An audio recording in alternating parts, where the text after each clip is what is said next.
Radhe Radhe everyone. सावन आने वाला है, 10 जुलाई से शुरू हो जाएगा और ये चलने वाला है 7 अगस्त तक। सावन के महीने में शिव की आराधना की जाती है। भगवान शिव को जलाभिषेक किया जाता है, रुद्राभिषेक किया जाता है, पंचामृत स्नान किया जाता है। जो मनुष्य पूरे महीने में शिव जी की पूजा अर्चना करते हैं उनकी सभी मनोकामना पूर्ण होती है।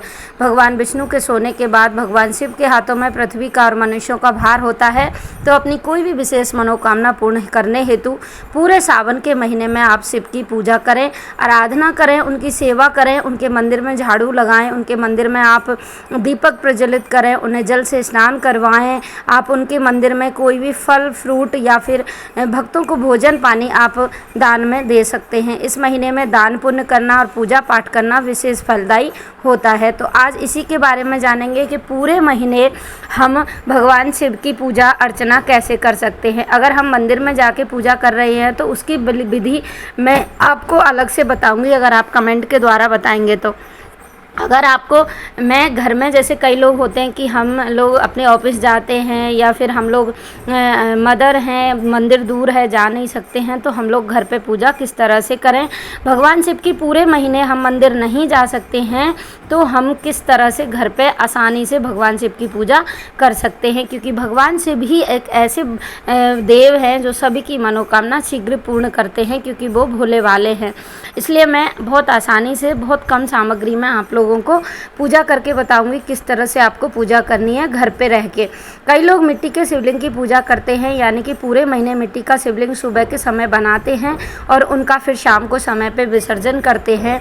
कई लोग मदार के पेड़ के नीचे पूजा करते हैं, कई लोग बेलपत्र के पेड़ के नीचे भोलेनाथ की जो पार्थिव शिवलिंग है वो बना के पूजा करते हैं। कई लोग घर में जो भी हमारे पास शिव की तस्वीर होती है या फ़ोटो होती है या फिर हमारे पास छोटे शिवलिंग होते हैं, उनकी पूजा हम कैसे करें, बहुत आसान तरीके से बताऊंगी। सबसे पहले आप अपने शिवलिंग को ले लीजिएगा, वो किसी थाली या पीतल की परात में आप रख लीजिएगा।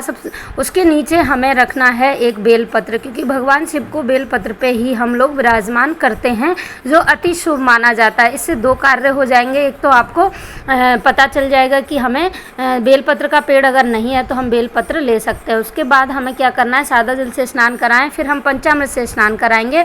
जब हम स्नान करा रहे होते हैं तो हमारे मन में ओम नमः शिवाय, ओम नमः शिवाय का जाप चलता रहता है। पूरे महीने आपको अगर ये सेवा करनी है तो आप बहुत अवश्य रूप से करिएगा, क्योंकि ये बहुत फल देने वाली है। रोज़ सुबह के समय पे एक ही समय पे पूजा करनी है, यानी कि आपको ये ध्यान रखना है कि पूरे महीने हमें एक समय पे ही पूजन करना है, जो भी समय आपको उचित लगे। उसके बाद उन्हें चंदन से आप तिलक करें, उनका श्रृंगार पुष्पों से करें। जो भी पुष्प आपके पास अवेलेबल हो उसी से आप उन भगवान को सभी पुष्प वगैरह अर्पित कर दें। अब आपको उसके भगवान के ऊपर चंदन लगा के या राम नाम लिख के आपको बेलपत्र समर्पित करनी है। एक बेलपत्र पूरे महीने में रोज़ समर्पित करनी है, यानी कि जो भी मनुष्य एक बेलपत्र भी भगवान को रोज़ समर्पित करता है उसके सभी पाप नष्ट हो जाते हैं जन्म जन्मांतर के। तो ऐसा कहा जाता है, बेलपत्र में भगवान का वास होता है, सभी भगवानों का वास होता है और भगवान उससे बड़े प्रसन्न होते हैं। जब हम बेलपत्र चढ़ाते हैं तो विशेष ध्यान रखें, उसका डंडी जो होती है बेलपत्र की वो अपनी तरफ होनी चाहिए और बेलपत्र को चिकने भाग की तरफ से चढ़ाया जाता है। फिर हम उसके ऊपर अक्षत चढ़ाएंगे, यानी कि जो अक्षत हम चावल चढ़ाएंगे वो बिना टूटे हुए होने चाहिए। एक चावल का दाना भी हमारे लिए बहुत अत्यधिक महत्वपूर्ण होता है, उससे धन की बरकत होती है। उसके बाद में हम जनेऊ चढ़ाएंगे, अगर जनेऊ नहीं है तो कलावा हम चढ़ा देंगे भगवान को। 3 बार उनको लपेट के, यानी कि 3 बार गोल गोल करके हम लोग चढ़ा देंगे। उसके बाद धूप दीप भगवान को दिखाएंगे। उसके बाद हम जो भी फल फ्रूट हमारे पास है, जो भी हमारे घर में अवेलेबल है, हम वो चढ़ा देंगे और साथ में हम दक्षिणा अवश्य रूप से चढ़ाएंगे।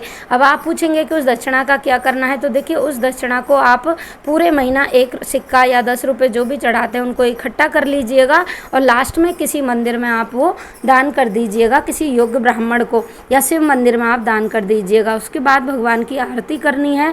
आरती करने के बाद आप भगवान की जो भी कथा पढ़ना चाहते हैं, सोमवार की 16 सोमवार की, या फिर आप शिव जी की रोज़ कहानी सुनना चाहते हैं वो आप सुन लीजिएगा। अगर वो अवॉइड करना चाहते हैं तो वो अवॉइड भी कर सकते हैं डेली का, अगर आप नियम नहीं रखते हैं तो। उसके बाद ये पूजा कंप्लीट हो जाती है।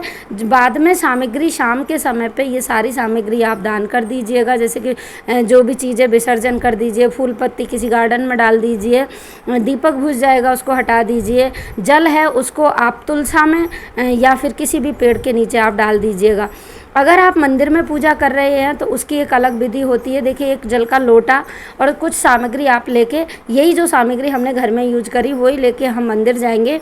सबसे पहले भगवान को जल से स्नान कराएंगे, उसके बाद हम पंचामृत से स्नान कराएंगे, फिर उनको चंदन लगाएंगे, जनेऊ समर्पित करेंगे।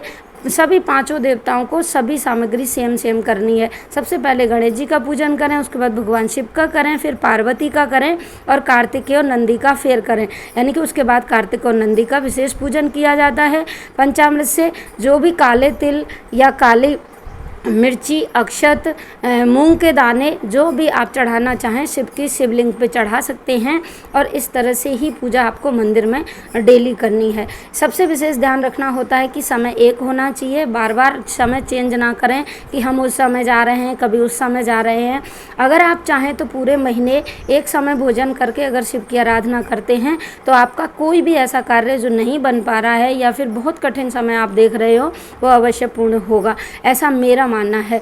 अगर भगवान शिव के सभी नामों का स्मरण करके या महामृत्युंजय का जाप करके आप रुद्राभिषेक कराते हैं तो इस महीने में अति ही शुभ माना जाएगा। यह वीडियो आपको अच्छी लगी हो, कैसी लगी कमेंट में बताना ज़रूर। राधे राधे।